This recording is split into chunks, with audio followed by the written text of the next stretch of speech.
तो नमस्कार दोस्तों, कैसे हो आप सब। आशा करती हूँ आप लोग ठीक होंगे। रेखा विजय ब्लॉग में आप सभी का स्वागत है। आज मैं आपके लिए लेकर आई हूँ कजरी गीत। अगर चैनल पर नए हैं कृपया सब्सक्राइब कर लें और कमेंट में बताइएगा दोस्तों कि भक्ति कजरी गीत आप सभी को कैसा लगा। शेयर कीजिएगा दोस्तों और कमेंट जरूर कीजिएगा दोस्तों। तो चलिए सुनाते हैं। गौरा फूल तोड़ जाली फूलवरिया सखी संग माँ सहेलिया सखी ना। गौरा फूल तोड़ जाली फूलवरिया सखी संग माँ सहेलिया सखी ना। गौरा फूल तोड़ जाली फूलवरिया सखी संग माँ सहेलिया सखी ना। गौरा फूल तोड़ जाली फूलवरिया सखी संग माँ सहेलिया सखीना। केहू बेला फूलवा तोड़ केहू चमेली फूलवा तोड़ केहू बेला फूलवा तोड़ केहू चमेली फूलवा तोड़ केहू तोड़ लागी भांगिया के पतिया सखी संग माँ सहेलिया सखीना। केहू तोड़ लागी भांगिया के पतिया सखी संग माँ सहेलिया सखीना। गौरा फूल तोड़ जाली फूलवरिया सखी संग माँ सहेलिया सखीना।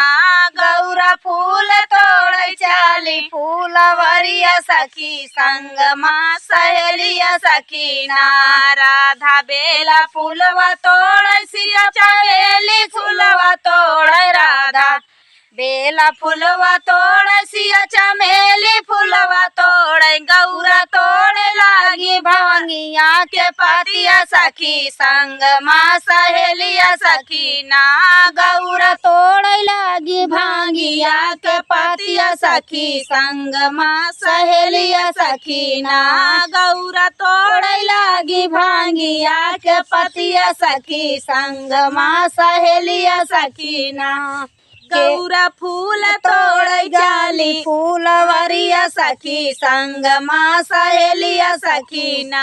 गौरा फूल तोड़ जाली फूलवरिया सखी संग माँ सहेलिया सखीना। केहू बेला फूलवा गूंथ केहू चमेली फूलवा गूंथ केहू बेला फूलवा गूंथ केहू चमेली फूलवा गूंथ केहू गूंथ लागी भांगिया के पतिया सखी संग माँ सहेलिया सखीना। केहू गूंथ लागी भांगिया के पतिया सखी संग माँ सहेलिया सखीना। गौरा फूल तोड़ जाली फूलवरिया सखी संग माँ सहेलिया सखीना। गौरा फूल तोड़ जाली फूलवरिया सखी संग माँ सहेलिया सखीना। राधा बेला फूलवा गूंथ सिया चमेली फूलवा गूंथ राधा बेला फूलवा गूंथ सिया चमेली फूलवा गूंथ गौरा गूंथ लागी भांगिया के पतिया सखी संग माँ सहेलिया सखीना। गौरा गूंथ लागी भांगिया के पतिया सखी संग माँ सहेलिया सखीना। गौरा फूल तोड़ जाली फूलवरिया सखी संग माँ सहेलिया सखीना। गौरा फूल तोड़ जाली फूलवरिया सखी संग माँ सहेलिया सखीना। केहू राम गाल डाल केहू श्याम गाल डाल केहू राम गाल डाल केहू श्याम गाल डाल केहू डाल दी भोला याड़ा भंगिया सखी संग माँ सहेलिया सखीना। केहू डाल दी भोला याड़ा भंगिया सखी संग माँ सहेलिया सखीना। गौरा फूल तोड़ जाली फूलवरिया सखी संग माँ सहेलिया सखीना।